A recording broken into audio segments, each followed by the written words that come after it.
की, बाबा जी की, डिवाइन बाबा की। अरे बाबा बड़े प्यारे, बाबा बड़े न्यारे, बाबा की महिमा से बनते काम साथ।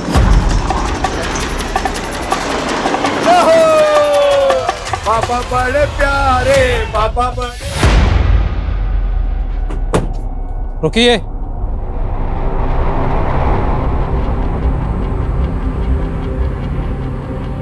क्या बात है इंस्पेक्टर साहब? हमें लाश को पोस्टमार्टम के लिए लेके जाना है। हमें शक है कि इनका मर्डर किया गया है। ये क्या बोल रहे हैं आप? बाबा जी समाधि में हैं और जल्दी ही समाधि से बाहर आएंगे। बोलो बाबा जी की। बाबा जी की। पिछले 1 महीने से यही नाटक चल रहा है यहाँ, लेकिन अब पोस्टमार्टम होगा। देखिए, अगर किसी ने भी बाबा जी को हाथ लगाने की कोशिश की ना तो ठीक नहीं होगा। हमें अपना काम करने दीजिए, हमारे पास वारंट है। हटिए यहाँ से।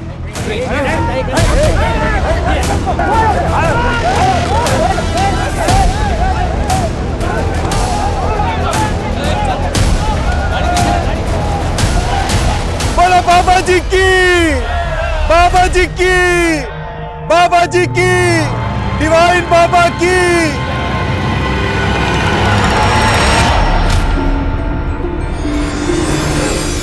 नमस्कार, मैं आशुतोष राणा क्राइम पेट्रोल सतर की शातिर क्रिमिनल श्रृंखला में आप सभी का हार्दिक स्वागत करता हूं। एकता में बहुत ताकत होती है, लेकिन लोगों का एक बड़ा समूह अगर किसी गलत बात के समर्थन के लिए एकजुट हो जाए तो अक्सर न्याय की बलि चढ़ जाती है। ऐसा ही यहां दिखाई दे रहा था। एक मृत पुरुष के लिए कहा जा रहा था कि वो जीवित हो उठेगा। भाई कैसे? जो उगया सो अंत वे, फुलिया सो कुम्हलाई, जो चिनिया सो डही पड़ा, जो आया सो जाई। सदैव कोई नहीं रहता यहां, सबको जाना ही पड़ता है। लेकिन हां, विचार कभी नहीं मरते, किंतु विचार और विकार में बहुत बारीक अंतर होता है। जहां अच्छे विचार जीवन को सुगम बना देते हैं, वहीं अपने विकार को विचार के नाम से प्रस्तुत करने वाले लोग जीवन में विध्वंस मचा देते हैं। ये अपराध एक शैतानी सोच का साइड इफेक्ट है, और दिल्ली जैसे मेट्रो सिटी की एक हाई प्रोफाइल हाउसिंग सोसाइटी ऐसे गुनाह की साक्षी बनी जिसकी कल्पना उस पॉश एरिया में रहने वाले लोगों ने कभी भी नहीं की थी। विक्टिम्स की फहरिस्त सिर्फ 1-2 नहीं, बल्कि इसका क्रम बहुत लंबा होता जा रहा था, और अपराधी इतने शातिर थे कि इस केस का पैमाना हर मोड़ पे और भी बड़ा होता जा रहा था।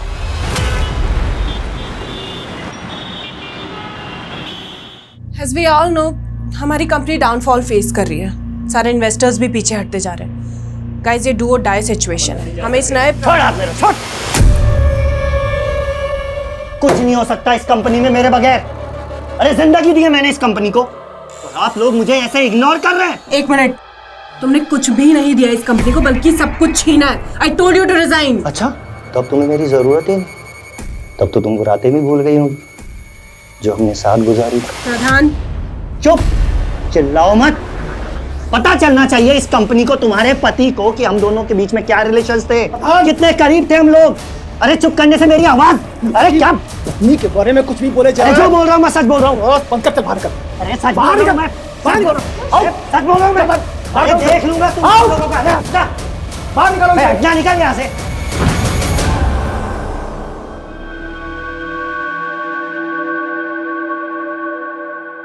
सृष्टि, look into my eyes. See, I trust you. I love you, यार। लेकिन कुछ, उसने सारे एम्प्लॉइज के सामने मुझे। I will not leave him. मैं उसे ऐसी मौत दूंगा कि कुछ, तुम ऐसा कुछ भी नहीं करोगे। हम लोग पहले इतने स्ट्रेस में, और ओके रिलैक्स। वो बस कुछ समय मेरे मुंह से निकल गया। मैं ऐसा कुछ, तुम एक काम करो, तुम घर जाके आराम करो। नहीं कुछ, ये आराम करने का टाइम नहीं। हमें हमारी कंपनी को फिर से खड़ा करना पड़ेगा। ठीक है, मैं जरा टेंडर वाली फाइल देख लेता हूँ।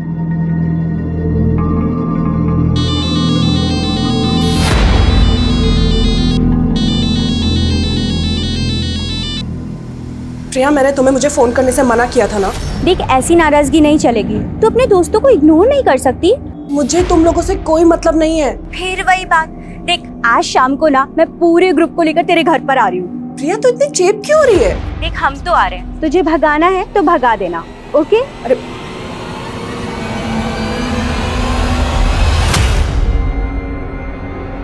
In the name of equality.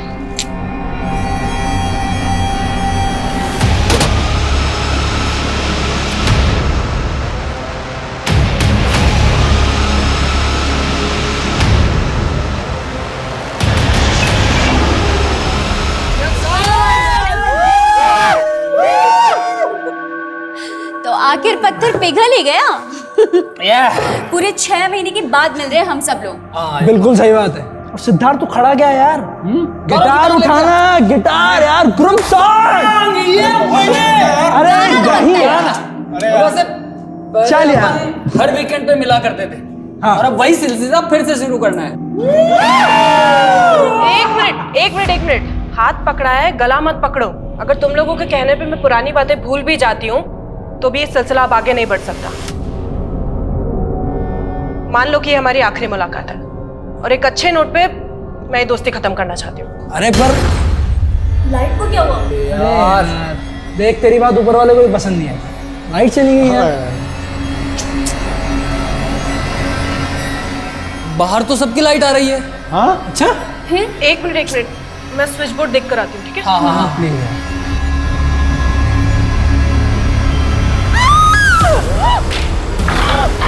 सृष्टि, क्या हुआ? सृष्टि,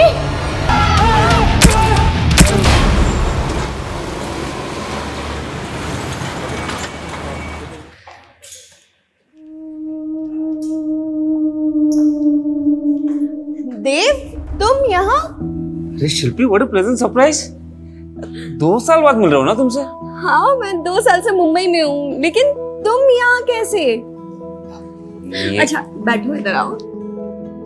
ये समझ लो कि मैं भी अपनी किस्मत आजमाने आ गया यहाँ पे। अच्छा तो तुम स्ट्रगल कर रहे हो, तो ये बैग्स के साथ स्ट्रगल कर रहे हो ऐसा? स्ट्रगल तो तब शुरू होगा ना जब घर मिलेगा। एक्चुअली एक दोस्त के थ्रू मुझे एक ब्रोकर का नंबर मिला, तो मैंने एडवांस देके पीजी भी बुक कर लिया। लेकिन आज जब मुंबई आया तो पता चला कि वो जो पोजीशन है 2 दिन बाद मिलेगा। तो ये 2 दिन किसी होटल में रह लूंगा मैं। लेकिन तुम्हें होटल में क्यों रहना है? मेरा फ्लैट है, तुम आराम से रह सकते हो चिल मार के। नहीं, रहने तो तुम्हें दिक्कत होगी। नहीं मुझे कोई दिक्कत नहीं होगी, और वैसे भी मेरी रूममेट अभी बाहर गई हुई है, तो तुम आराम से रह सकते हो। हाँ उसको बैलेंस करने के लिए काम करते हैं, कॉफी पी के चलते हैं, बिल तुम पे कर देना। तुम ना बदली नहीं है।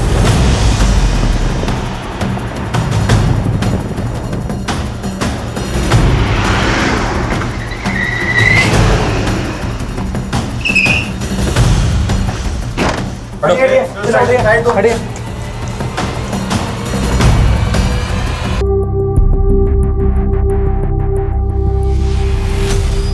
सर मेन स्विच बंद किया हुआ था। लूट और कत्ल, फोरेंसिक को बुलाओ और सब जगह सर्च करो। सर मैंने ही आपको फोन किया था, मैं यही काम करता हूँ साहब। कल रात को सृष्टि मैम। सृष्टि कौन सी है और बाकी लोग कौन है? बाकी लोगों को मैं नहीं जानता साहब, मुझे तो सृष्टि मैम ने शाम को फोन किया था पार्टी का इंतजाम करने के लिए। बंसी एक काम करो, शाम को मेरे कुछ फ्रेंड्स आ रहे हैं पार्टी के लिए, तो तुम स्नैक्स, ड्रिंक्स और डिनर रेडी रखना। मैडम आपके और साहब के अलावा कितने लोगों को खाना बनाना है? 6 लोगों के हिसाब से अरेंजमेंट कर दो। मैंने उनको भी फोन किया है, बस वो आते ही होंगे साहब।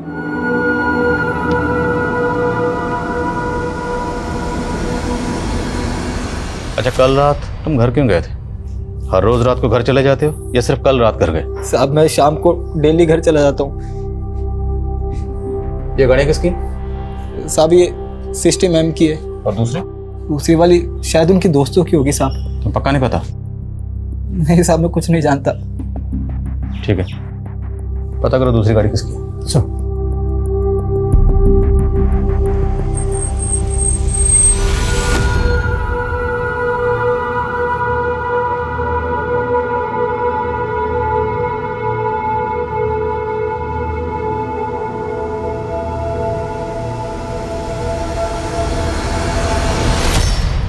कैश और गहने तो ऐसे ही रखे हैं सर, और विक्टिम के मोबाइल फोन्स भी यहीं पर हैं। तो क्या क्रिमिनल का मकसद सिर्फ ये मर्डर करना होगा? राजवीर, 5 कत्ल हुए हैं और वो भी बहुत ब्रूटल। तो मुमकिन है कि कातिल एक नहीं बल्कि एक से ज़्यादा हो। पर सवाल यह है कि घर में जो भी कातिल दाखिल हुआ उसकी इनमें से किसी एक से रंजिश थी। I mean, वो किसी एक को कत्ल करना चाहता था। सर ये सब कैसे हो गया? मेरी वाइफ को सर। हमें आपके घर में आपके बीवी के साथ 4 लोगों की और लाशें मिली। ये वो 4 लोग हैं, आप जानते हैं? ये तो मेरे वाइफ के कॉलेज टाइम के दोस्त हैं, लेकिन ये लोग मेरे घर में। आपके सर्वेंट के मुताबिक ये लोग आपके घर में आपकी बीवी के साथ घर में पार्टी कर रहे थे। सर मुझे इस बारे में कोई आइडिया नहीं है, क्योंकि मैं अपने बिजनेस ट्रिप के लिए चंडीगढ़ चला गया था और फिर मेरी वाइफ ने तो इन लोगों के साथ मिलना जुलना बंद कर दिया था। फिर ये पार्टी कैसे? ऐसी क्या वजह थी जो आपकी बीवी ने इनसे मिलना जुलना बंद कर दिया? Sir they all used to take drugs and all, और मेरी वाइफ ड्रग्स नहीं लेती, इसलिए उसे इन लोगों की कंपनी पसंद नहीं थी। अच्छा, आपके सर्वेंट के मुताबिक एक और गेस्ट था जो घर में आने वाला था आपकी बीवी के फ्रेंड सर्कल में। वो गेस्ट कौन होगा? I have no idea sir. अच्छा, आपको इन 4 के नाम तो पता होंगे, कौन है ये लोग? जी। और ये लोग कहाँ रहते हैं, इनकी फैमिलीज? सर इन लोगों के एड्रेस के बारे में तो मुझे कोई आइडिया नहीं है, लेकिन कमल मेरे घर से कुछ ही दूर पर रहता है, तो उसका एड्रेस मुझे पता है। हाँ पापा, मुंबई पहुंच गया मैं। हाँ, वो पीजी मिलने के लिए 1-2 दिन और लगेंगे। हाँ, अभी होटल में रुका हूँ। हाँ अब पापा, मैं आपसे बाद में बात करता हूँ ना। हाँ हाँ। होटल? हाँ, पापा से झूठ क्यों नहीं बताया उन्हें कि तुम मेरे साथ रुके हो? पापा को ये बोलता ना कि मैं लड़की के साथ रुका हूँ तो कानपुर वापस बुला लेते मुझे। तुम ये बताओ, तुम्हारा कैसे चल रहा है? मेरा? ये भाड़े का घर, ये दीवारें देख के समझ नहीं आ रहा तुम्हें कि मेरा स्ट्रगल चल रहा है? बस छोटे मोटे रोल मिल जाते हैं तो कर लेती हूँ। सो थैंक गॉड कि तुम एक्टर नहीं हो, वरना मैं तुम्हें यही सजेस्ट करती कि बिना स्ट्रगल के वापस चले जाओ, क्योंकि इस बड़े से शहर में हम छोटे शहर वालों का कोई काम नहीं है। क्या यार, काम शुरू होने से पहले तुम मुझे डिमोटिवेट कर रही हो। अरे नहीं, ऐसी बात नहीं है। ये क्या, इतनी सारी बुक्स? ओह हाँ, तुम तो स्क्रिप्ट राइटर हो ना, तो तुमने कोई मूवी के लिए स्क्रिप्ट लिखी है? अगर लिखी है ना तो मेरे पास डायरेक्टर और प्रोड्यूसर दोनों है, मैं तुम्हारी कल ही मीटिंग करवा सकती हूँ। लेकिन हाँ, उस मूवी की एक्ट्रेस मैं ही रहूंगी। मैं ना स्क्रिप्ट राइटर नहीं हूँ, सॉन्ग राइटर हूँ, गाने लिखता हूँ। तो उसके लिए तुम्हें म्यूजिक डायरेक्टर से मिलना पड़ेगा। कोई बात नहीं, मैं अपने सोर्सेस लगाऊंगी ना, कुछ ना कुछ जुगाड़ हो ही जाएगा। पक्का? पक्का मिल जाएगा ना कोई? हाँ हाँ, मिल जाएगा, जुगाड़ कर लेंगे।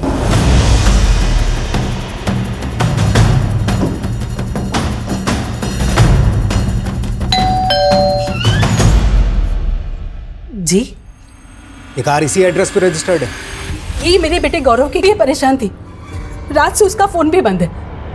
ये कार आपको कहाँ मिली? केशवपुरम में आपके बेटे का मर्डर हुआ है।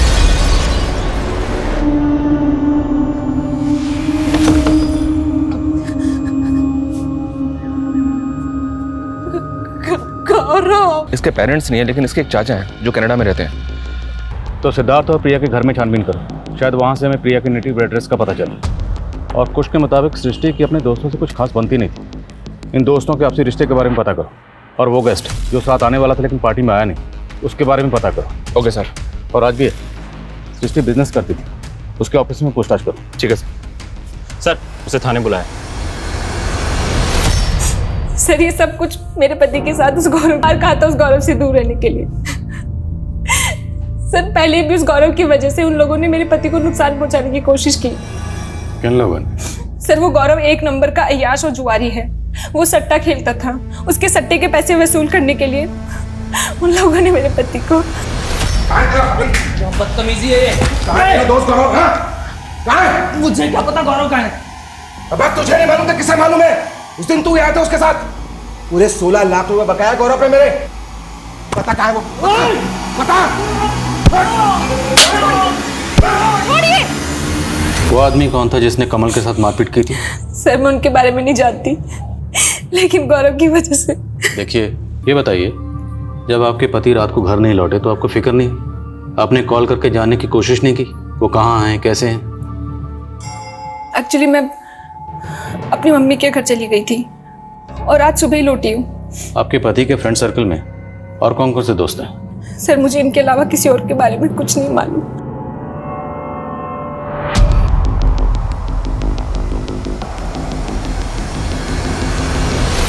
मेरा बेटा और सट्टा? नहीं सर। देखिए, कमल की बीवी ज्योत्सना का कहना है कि आपका बेटा गौरव और किसी सट्टे वाले के उस पर 16 लाख रुपए बकाए थे, तो वो सट्टे वाला गौरव से पैसों का तकाजा करता होगा, गौरव को परेशान भी करता होगा। अब आप तो माँ हैं, जाहिर सी बात है आपको इस बारे में पता ही होगा। नहीं सर, मेरे बेटे को किसी का कोई पैसा नहीं देना था। कमल की बीवी झूठ बोल रही है सर। उल्टा कमल को मेरे बेटे के पैसे देने थे जो कमल ने गौरव से उधार ले रखे थे। मुझे मेरा पैसा चाहिए, 2 दिन की मोहलत और दे रहा हूँ, ठीक है? उल्टा मेरे बेटे को लगता था कि कमल की बीवी सट्टा खेलती थी। कमल खुद अपनी बीवी से परेशान था सर। गौरव की माँ तो कुछ और ही कह रही है। गौरव की माँ कह रही है कि कमल की बीवी ज्योत्सना सट्टा खेलती थी, जबकि ज्योत्सना कह रही है कि गौरव सट्टा खेलता था। चक्कर क्या है? एक काम करो, गौरव और कमल और बैंक स्टेटमेंट चेक करो और सभी दोस्तों के कॉल रिकॉर्ड भी चेक करो। क्या उनमें कोई ऐसा नंबर मिलता है जो कत्ल वाली रात सृष्टि के घर के आसपास एक्टिव था? Okay sir. बोलो राजवीर। सर, मैंने ऑफिस में इंक्वायरी की तो पता चला कि यहाँ सृष्टि और प्रधान नाम के एक आदमी के बीच काफ़ी बवाल हुआ था, और जब ये बवाल हुआ था तब सृष्टि का हस्बैंड यहीं था ऑफिस में। सर, मैं खुद आपको प्रधान के बारे में बताना चाहता था, लेकिन बताया नहीं। क्यों? क्योंकि आपको शक था कि आपकी बीवी का प्रधान के साथ अफेयर है। अरे नहीं सर, मुझे अपनी बीवी पर पूरा भरोसा था। मैं जानता था कि प्रधान जानबूझकर हम दोनों के बीच में गलतफहमी पैदा कर रहा है। इसकी वजह से हम थोड़े परेशान थे। सर, दरअसल बात यह थी कि प्रधान ने हमारी कंपनी के नाम पर एक पॉन्जी स्कीम लॉन्च की हुई थी और उसमें हमें इन्वेस्टर्स के पैसे वापस करने पड़े, तो हमें बहुत लॉस हो गया था। आपको भले ही अपनी बीवी पर भरोसा होगा, पर लगता है कि शायद उन्हें आप पर पूरा भरोसा नहीं था, इसलिए तो उन्होंने अपने दोस्तों के साथ जो पार्टी की उस बारे में आपको नहीं बताया, या शायद आपको बताया पर आप हमें नहीं बताया। क्यों? कहीं ऐसा तो नहीं कि उन सब के कत्ल के पीछे आपका? आप ये क्या कह रहे हैं? I loved my wife, sir. मैं अपनी बीवी से प्यार करता था, मैं ऐसा कैसे कर सकता हूँ सर? कत्ल वाली रात इसकी जरा एक्टिविटी चेक करो। ये चंडीगढ़ जाने की बात कह रहा था, हो सकता है ये इसकी कुछ चाल हो अपनी एलआईबी को स्ट्रॉन्ग करने की। और राजवीर, ये भी चेक करो, इसकी बीवी और प्रधान के बीच में वाकई अफेयर था या महज अफवाह थी? वैसे मैंने प्रधान को थाने बुलवा लिया सर। गुड। बोलो वर्मा। एक काम करो, पीछे वाली खिड़की से देखो क्या कर। जैन सर। जय सर, और ये गाड़ी यहाँ पर खड़ी थी, ये सर इस पर खून के धब्बे हैं। ताला तोड़ो सर। चेक करो सर, चेक।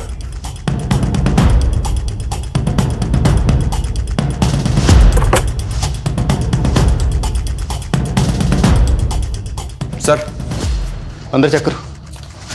गाड़ी पे खून के धब्बे हैं सर।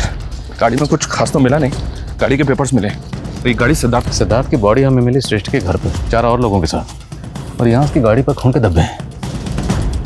आखिर ये चक्कर क्या है?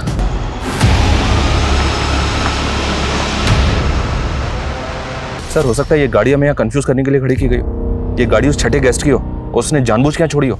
मुमकिन है। फॉरेंसिक को बुलाओ। इस गाड़ी पे जो ब्लड स्टेन्स हैं और क्राइम सीन से जो ब्लड मिला है, दोनों को मैच करवा के देखो।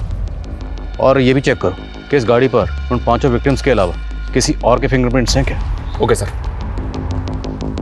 सर, यहाँ प्रिया की तो कोई आईडी नहीं मिली है, ना ही कोई ऐसा डॉक्यूमेंट मिला है जिससे पता चले कि उसका नेटिव एड्रेस क्या है।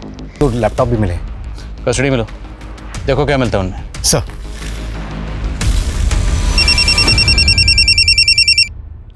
बोलो।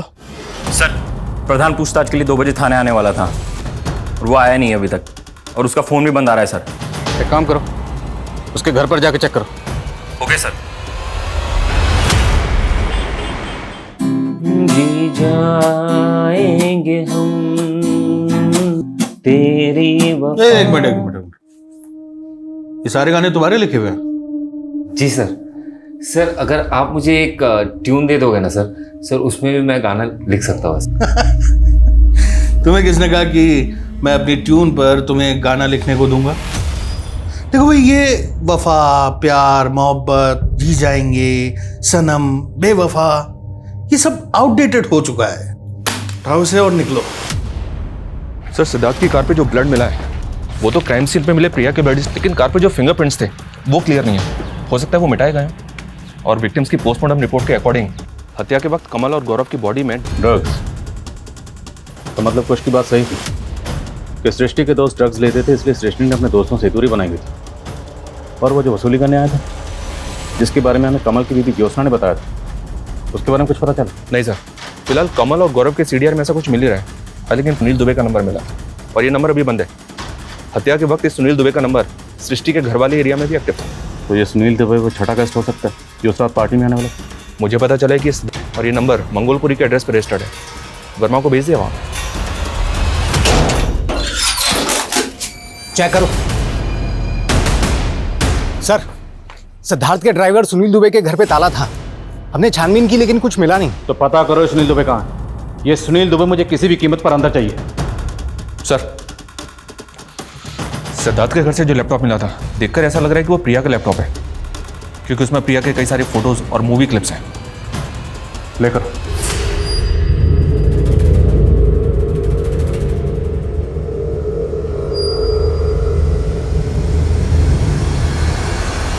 प्रिया की एक एक्ट्रेस थी और इस तरह की मूवीज में काम करती थी। और सर, इस तरह की मूवीज ज़्यादातर पोर्न साइट्स और वल्गर ओटीटी प्लेटफॉर्म से मिलती हैं। लेकिन इस तरह की मूवीज इलीगल तरीके से बनाई जाती है। तो हो सकता है सर ये सारे मर्डर्स इसी बिजनेस से जुड़े। लेकिन बिना किसी कारण के तो पत्ता भी नहीं हिलता। फिर इस अपराध का कारण क्या था जिसने सबको हिलाकर रख दिया था? सृष्टि के एम्प्लॉय प्रधान गायब थे और पुलिस उस तीसरे शख्स की पहचान भी पता कर रही थी जिसने हत्याओं से कुछ वक्त पहले कमल के साथ मारपीट की थी। लेकिन सवाल यह था कि पुलिस किस तरह से गुनाह और गुनहगार को जीरो डाउन कर रही थी। आखिर उस पॉइंट ब्लैंक जीरो की सतह कहां थी और उस सतह पर बैठा अपराधी कौन था? उसकी सोच, उसकी समझ कैसी थी जिसने ऐसा भयंकर खूनी खेल खेला था? तेरी वजह से दर बदर भटक रहा हूं मैं। अब मुझे तेरे बारे में नहीं, मेरे बारे में सोचना है। आज के बाद में मुझे फोन मत करना। सर, मेरे को पता चला कि गौरव के फादर की एक मल्होत्रा टेक्सटाइल नाम से कंपनी थी और इसका एक करंट अकाउंट भी है। ये कंपनी तो काफ़ी पहले बंद हो गई, लेकिन इसका अकाउंट अभी भी एक्टिव है और पिछले 1 साल से 2 विदेशी कंपनियों से लगातार इसमें पैसा आ रहा है। ये देखिए सर, एक कंपनी का नाम है बड़ी मैन एक्स और दूसरी कंपनी का नाम है रॉ वाई। आप किस ट्रांजैक्शन की बात कर रहे हैं सर? मुझे किसी ट्रांजैक्शन के बारे में कुछ नहीं मालूम। आपको ये तो मालूम है ना कि आपके हस्बैंड के गुजरने के बाद उनकी कंपनी के मालिक आप बराबर के मालिक हैं। आपके पति की मल्होत्रा टेक्सटाइल बंद हो चुकी है, तो उनकी कंपनी के करंट अकाउंट में इन 2 विदेशी कंपनी से जो फंड्स आ रहे हैं, जो पैसा आ रहा है, किस बिजनेस का आ रहा है? कौन हो? कहाँ जा रहे हो? कौन है? क्या बदतमीजी है? अंदर कैसे चला आया? बदतमीजी तो आप कर रहे हो सर। मैंने उस दिन आपको गाना सुनाया था, आपने वो गाना लिया, उसके बाद उसे रिलीज भी कर दिया और लिरिसिस्ट में अपना नाम डाल दिया। हम तो किससे बात कर रहा है तू? चोर से। मुझे चोर बोलता है? मुझे चोर बोलता है? चोर बोलता है? निकालो बाहर से। बाहर से।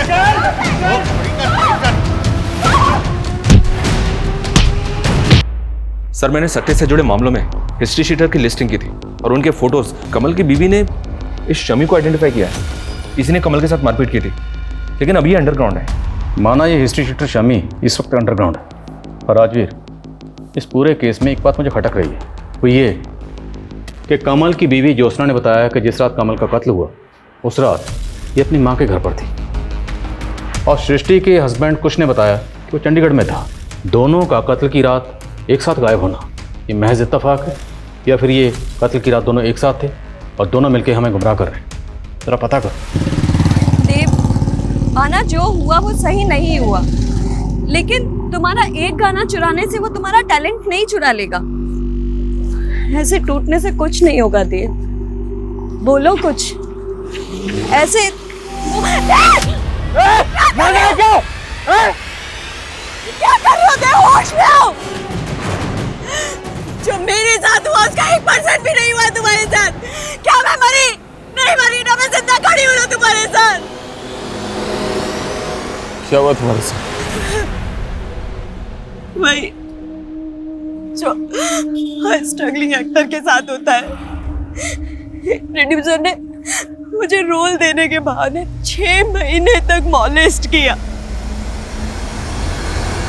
प्रधान, तुम खुद चल के यहाँ आ गए हो तो ये मत सोचना कि हमें लगेगा कि तुम बेगुनाह हो या तुमने कुछ नहीं किया। सर, अगर मैंने कुछ किया होता तो क्या मैं यहाँ आता? मैं जानता हूँ कि सृष्टि को ऐसा लगता था कि मेरी पॉन्जी स्कीम की वजह से कंपनी की इमेज बिगड़ी, कंपनी को घाटा हुआ। पर यह आइडिया मेरा नहीं था, बल्कि यह आइडिया था सृष्टि के हस्बैंड कुश का।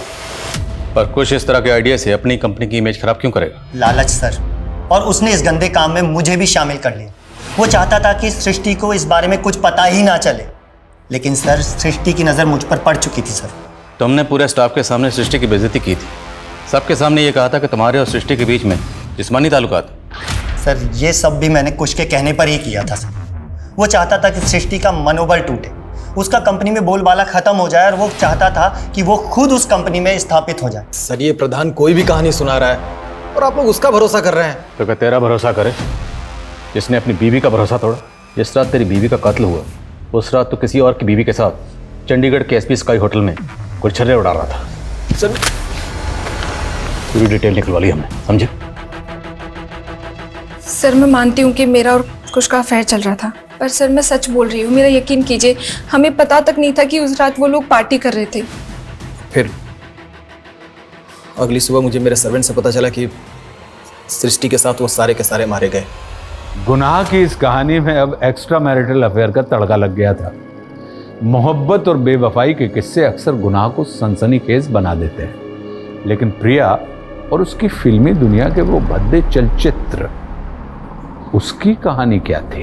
उन विदेशी कंपनियों का इस गुनाह में क्या योगदान था? पुलिस ने काफी जद्दोजहद के बाद शमी का भी पता लगा लिया था, लेकिन शमी ने कुछ नहीं उगला, और पॉर्न वीडियोस के बाद सट्टेबाजी का एंगल भी इस गुनाह का पैमाना बड़ा कर रहा था। वहीं पुलिस ने अब सिद्धार्थ के ड्राइवर सुनील दुबे का भी पता लगा लिया था। साहब, हमने कुछ नहीं किया। कुछ नहीं किया था तो भागा क्यों था?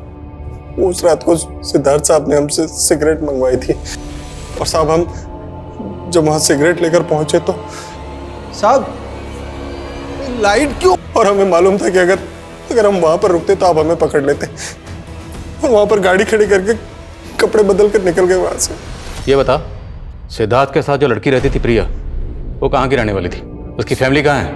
प्रिया मैडम की कोई फैमिली नहीं थी साहब, वो अनाथ थी। प्रिया के लैपटॉप में हमें कुछ अश्लील वीडियोस के क्लिप्स मिले। वो इस तरह की मूवीज में किन लोगों के साथ काम करती थी? प्रिया मैडम मॉडलिंग करती थी, ये तो हमें पता है, लेकिन इससे ज्यादा कुछ और नहीं पता है साहब। और तेरा साहब सिद्धार्थ वो क्या करता था? सिद्धार्थ साहब को संगीत का शौक था, और वो गाना भी गाते थे।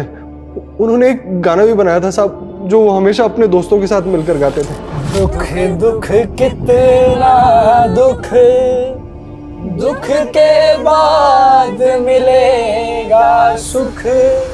सर, इस दुबे ने जिस गाने के बारे में बताया, वो गाना पहले भी मैंने एक बार एक क्रिमिनल के मुंह से सुना हुआ है। कौन क्रिमिनल? कहना क्या चाहता? रोहित नाम था सर उसका, शादरा का रहने वाला था। उस वक्त मेरी पोस्टिंग शादरा थाने में ही थी। वो लड़का इस गाने के बारे में कैसे जानता होगा? सर, हो सकता है वो सिद्धार्थ या उसके दोस्तों को जानता हो। एक बार इस लड़के से मिलना पड़ेगा। सर, वो दोनों विदेशी कंपनीज जो गौरव के फादर की विदेश मंत्रालय से उन कंपनी की डिटेल्स आई हैं। ये दोनों कंपनीज अलग अलग वल्गर ओटीटी प्लेटफॉर्म चलाती हैं, और हमने पता किया सर, प्रिया की फिल्म इन दोनों कंपनीज की तरफ से इनसाइट्स पे डाली गई थी, और इनसाइट्स पे इस तरह की कई और इंडियन फिल्म्स भी हैं। तो क्या गौरव और उसकी माँ इस तरह की फिल्म मेकिंग में इन्वॉल्व है? सर, हम ऐसा काम नहीं करते। बस मैडम, बहुत हो गए। अब जो भी सच है साफ साफ बता दीजिए। वो वीडियो क्लिप्स उन साइट्स पर जिस सर्वर के थ्रू अपलोड होते थे ना, उस सर्वर की डिटेल निकाली हमने। उस सर्वर का आईपी एड्रेस आपके बेटे को। नहीं सर, सच में इस बारे में मुझे कुछ नहीं मालूम सर। मैंने नहीं मारा, मैंने किसी को नहीं मारा। रोहित, ये सिद्धार्थ है, जानते हो इसे? नहीं। तुम्हें याद है तुम एक गाना गाया करते थे, दुख दुख कितना दुख, दुख के बाद मिलेगा सुख, ऐसा सा कुछ? कहाँ सुना था ये गाना? डिवाइन बाबा, उसने मारा मेरे पापा को। डिवाइन बाबा? हाँ, ये गाना भी उसी का है। ये डिवाइन बाबा है कौन? शादरा में बहुत बड़ा आश्रम है सर उनका, और भक्त लोग दिगंबर बाबा को डिवाइन बाबा कहते हैं। तो उस डिवाइन बाबा को उस वक्त आप लोगों ने इन्वेस्टिगेट नहीं किया था? सर डिवाइन बाबा ऑलरेडी मर चुके थे तब, तो ऐसा कैसे हो सकता है कि डिवाइन बाबा ने इसके फादर को मारा? डिवाइन बाबा मर चुके हैं? ऐसे मर चुके हैं सर, लेकिन उनके भक्तों को लगता है कि वो मरे नहीं, समाधि में है, कभी भी वापस आ सकते हैं, इसलिए उनकी डेड बॉडी को अभी तक रखा हुआ है आश्रम के डीप फ्रीजर में। बाबा बड़े प्यारे, बाबा बड़े न्यारे, बाबा की महिमा से बनते काम सारे, बोलो बाबा की जय। सर ये मनिंदर है, डिवाइन बाबा के बाद में यही आश्रम चला रहा है। मैंने इसकी हिस्ट्री खंगाली तो पता चला कि 5 साल पहले तक ये एक इलेक्ट्रीशियन हुआ करता था। अपने एक पार्टनर आलोक के साथ में इसकी एक इलेक्ट्रिक शॉप थी। आलोक और मनिंदर दोनों पर लूटपाट का एक केस भी दर्ज हुआ था, लेकिन दोनों ही जेल से जल्द ही बाहर हो गए। और सर ये आलोक है, रिसेंटली भी इस पर कई केसेस दर्ज हुए हैं, लेकिन हर बार ये जमानत पे बाहर आ जाता है। और गौर करने वाली बात यह है सर कि ये अक्सर डिवाइन बाबा के आश्रम में देखा गया है। बाबा जी के श्रृंगार में कोई कमी नहीं होनी चाहिए। बढ़िया फूल माला बनाओ और बढ़िया सजावट का इंतजाम। रुकिए रुकिए, आप अंदर कहाँ चले आ रहे हैं? आपसे कुछ बात करनी थी। आने दो इन्हें।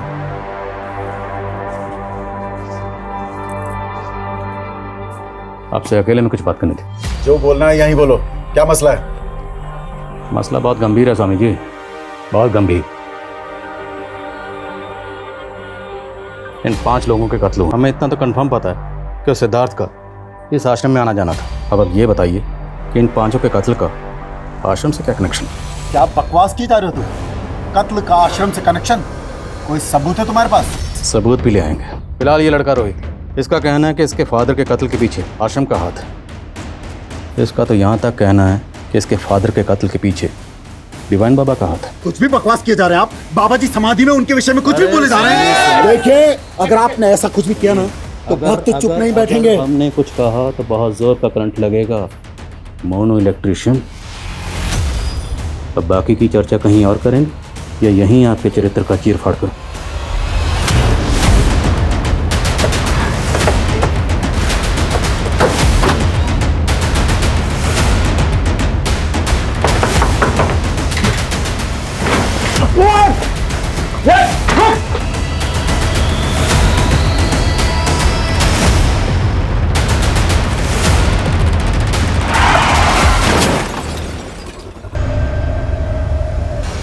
चेक करो सर।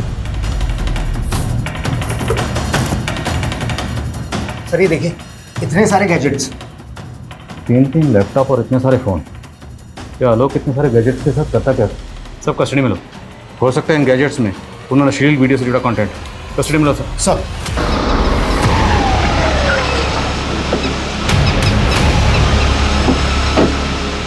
सर मैंने उस टेम्पो की इन्फॉर्मेशन निकाली। वो टेम्पो 2 दिन पहले चोरी हो गया था। टेम्पो के मालिक ने कंप्लेंट भी की थी। हो सकता है कंप्लेंट कोई साजिश हो। इस टेम्पो मालिक को इन्वेस्टिगेट करो। Okay sir. सर उन वीडियोस में जो लोकेशन थी उसमें से एक बंगले के बारे में मालूम चला है।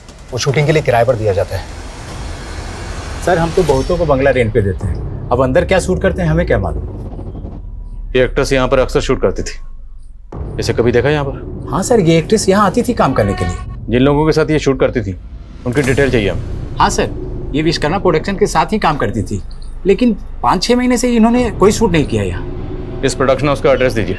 जी सर, ये सुंदर नगर है और दुबे आता था लोकेशन बुक करने के लिए। साहब हम तो वही करते थे जो सिद्धार्थ साहब हमें कर। तो ये सब सिद्धार्थ के कहने पर करता था, तो ये सब पहले क्यों नहीं बताया? सब वो कुछ साहब ने मना किया था। मैं काफ़ी टाइम पहले मेरी सृष्टि के दोस्तों के साथ मुलाकात हुई थी।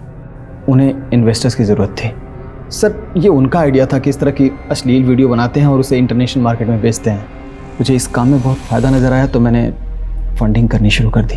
अब चूँकि इंडिया में इस तरह की अश्लील फिल्में बनाना और बेचना बैन है, तो हमने इसके लिए गौरव के फादर की एक कंपनी थी जिसका करंट अकाउंट था, और वो कंपनी बंद हो चुकी थी तो हमने उसी करंट अकाउंट का इस्तेमाल किया।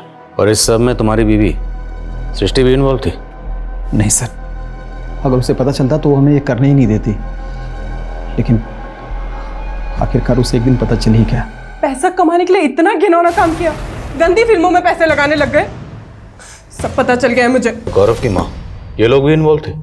नहीं सर, गौरव की माँ तो इन्वॉल्व नहीं थी, लेकिन ज्योत्सना इन्वॉल्व थी।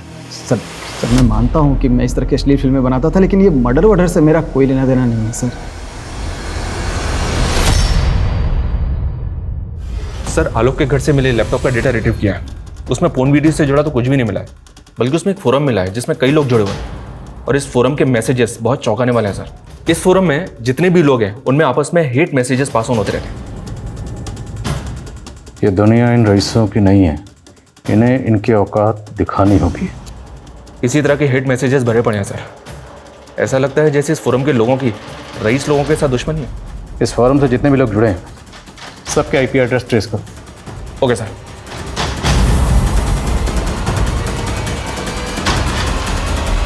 उस फोरम से जुड़े लोगों के आईपी एड्रेस ट्रेस हो गए, और उनमें 2 लोग ऐसे हैं जो आश्रम से जुड़े हैं।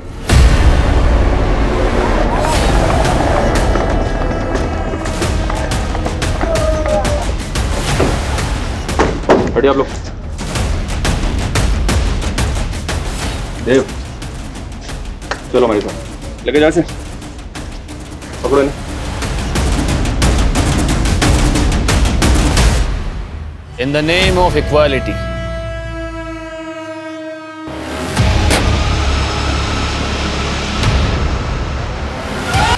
कि वो हम जैसे गरीब और मिडिल क्लास लोगों के साथ जो जी में है वो कर सकते हैं।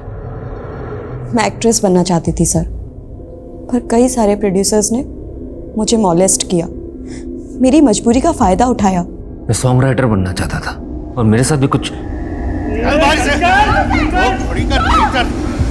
जो शिल्पी के साथ मुंबई में हम कुछ नहीं कर पाए इन लोगों की वजह से, इसलिए मुंबई छोड़ के हम दिल्ली चले गए और डिवाइन बाबा के साथ जुड़ गए। लेकिन यहाँ हम साथ ही साथ ऐसे लोगों को अपने फोरम में जोड़ने लगे जो हमारी तरह अमीरों से सताए हुए थे। हमने एक संगठन बना लिया सर। आलोक को कैसे जानते हो तुम? आलोक और मनिंदर से हम आश्रम में मिले थे, वो भी अमीरों से चिढ़ते थे। आलोक का जिस टेम्पो से एक्सीडेंट हुआ था उस टेम्पो वाले को तुमने भेजा था? आप जब मनिंदर बाबा से आश्रम में मिलके गए तो हमें लगा कि आलोक हमारा राज खोल सकता है। उससे पहले कि वो अपना मुंह खोले हमने उसका मुंह बंद कर दिया। अच्छा, डिवाइन बाबा की लाश को फ्रीजर में रखने के पीछे क्या कहानी है? बाबा को पता चल गया था कि मैं और मनिंदर आश्रम के आड़ में अमीरों को मार रहे थे, इसलिए वो हमें आश्रम से निकाल के जेल में डालना चाहते थे, इसलिए उन्हें मारना पड़ा। और रोहित के फादर को किसने मारा था? रोहित के फादर आश्रम से जुड़े हुए थे, उन्हें हम पे शक हो रहा था। उन्हें लग रहा था कि हमने डिवाइन बाबा के साथ कोई षड्यंत्र किया है। इससे पहले कि वो कुछ करे मैंने उन्हें मार दिया।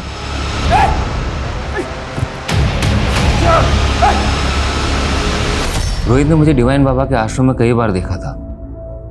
वो मेरा शक्ल पहचानता था लेकिन नाम नहीं जानता था, इसलिए डिवाइन बाबा यही करता रहा। पहले तो सोचा कि मैं उसे मार दूं, लेकिन बाद में पता चला कि उसका दिमागी संतुलन ठीक नहीं है। मुझे पता था लोग उसकी बात पे भरोसा नहीं करेंगे। सृष्टि और उसके दोस्त, उन्हें क्यों मारा? इसी नफरत से। सिद्धार्थ को अपने पैसों पे बहुत अकड़ थी। वो जब भी आश्रम में आता था तेवर दिखाता था। मैंने सोच लिया एक दिन तो उसको मारूंगा ही। हमने ये सब पैसों के लिए नहीं किए सर, और ना ही हमारा दिमाग खराब है कि ऐसे जाके किसी को भी मारते। हम बस एक ऐसा समाज चाहते हैं जहां पे सब एक समान हो, कोई भेदभाव ना हो। जिस तरह देव और शिल्पी द्वारा एक कट्टरवादी सोच की आधारशिला रख के एक हिंसक संगठन का निर्माण किया गया, ये अपने आप में चौंकाने वाला था। लेकिन ऐसे आपराधिक तत्व क्षण भर में नहीं पनपते। इनके पनपने के पीछे एक नहीं कई सारी दस्तकें छिपी होती हैं, और मास किलिंग के कई अनसॉल्व्ड केसेस सबसे बड़ी दस्तक थी जिसे पिछली जांच टीम भांप नहीं पाई थी। जब दिगंबर उर्फ डिवाइन बाबा का कत्ल हुआ, जब रोहित के पिता का कत्ल तब भी दस्तक दे रहा था, लेकिन देव और शिल्पी के द्वारा बनाए गए संगठन के मंसूबे पिछले 3 सालों से सामने ही नहीं आ पाए। ये कहीं ना कहीं सोचने पर मजबूर करता है। हम एक विचारशील देश के नागरिक हैं और हमारी संस्कृति हमेशा से हमें यह सिखाती आई है कि हमें हर मत और संप्रदाय के विचारों का सम्मान करना चाहिए, लेकिन वहीं हमें वैचारिक अतिवाद से भी हमेशा सतर्क रहना चाहिए।